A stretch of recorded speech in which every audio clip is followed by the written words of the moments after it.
بھائیوں کا بھی خیال رکھیں۔ عمومی طور پر یہی دیکھا جاتا ہے کہ میرے اور آپ کے گھروں کے اندر 10 کھانے افطاری کے اندر موجود ہیں، لیکن پاس ہی میرا اور آپ کا مسلمان بھائی جو پڑوسی وہ اس افطاری سے محروم ہے۔ اللہ کے نبی صلی اللہ علیہ وآلہ وسلم کی حدیث مبارکہ ہے، آپ نے فرمایا کہ پڑوسیوں کے حوالے سے جبرائیل امین جب بھی میرے پاس تشریف لائے انہوں نے مجھے پڑوسیوں کے متعلق ان کے حقوق ادا کرنے کی وصیت فرمائی، یہاں تک کہ مجھے یہ خدشہ محسوس ہونے لگا کہ کہیں پڑوسی کو وراثت کے اندر شریک نہ کر دیا جائے۔ میرے بھائیوں، اگر میرے اور آپ کے رشتہ دار خوش ہو جائیں، میری اور آپ کی اگر افطاری میں سے کچھ افطاری اگر پڑوسیوں کے پاس پہنچ جائے تو اللہ کی قسم ہو سکتا ہے کہ ان کا دل خوش ہو جائے، ان کے چہروں کے اوپر مسکراہٹ آ جائے آپ کے اس افطاری کی وجہ سے، اور اس کے دل سے ایسی دعا آپ کے لیے نکلے کہ آپ کو دنیا کے اندر بھی وہ دعا کامیاب کر دے اور آخرت کے اندر بھی کامیاب فرما دے۔ رشتہ داروں کے بارے میں آج ہمارے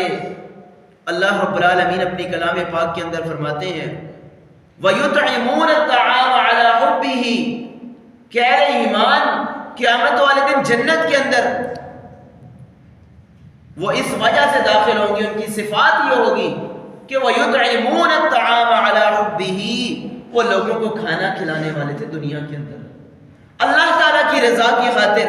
اللہ کو راضی کرنے کے لیے، اللہ کی خوشنودی کے لیے۔ اور اگلی آیت کے اندر اللہ رب العالمین نے فرمایا کہ جنتی لوگ کہیں گے لا نريد منکم جزاء ولا شکورا،